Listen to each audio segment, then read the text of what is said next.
আজকে আসছি ভারতে নিয়ে আবার এই কথা বলতে।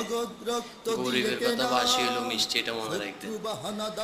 ধরলেন যে ভারতের সেভেন সিস্টার তো ভাঙ গেছে, সেভেন সিস্টার আর সেভেন সিস্টার নাই।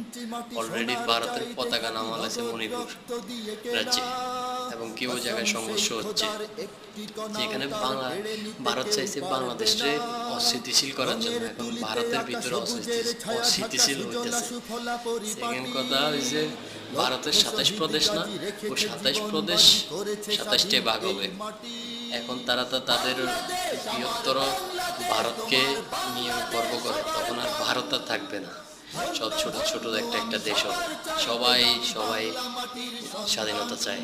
এখন এই দেখা যাক কি হয়, আর কিছুদিন ওয়েট করে দেখবেন ভারতের অবস্থা খুবই শোচনীয় হবে।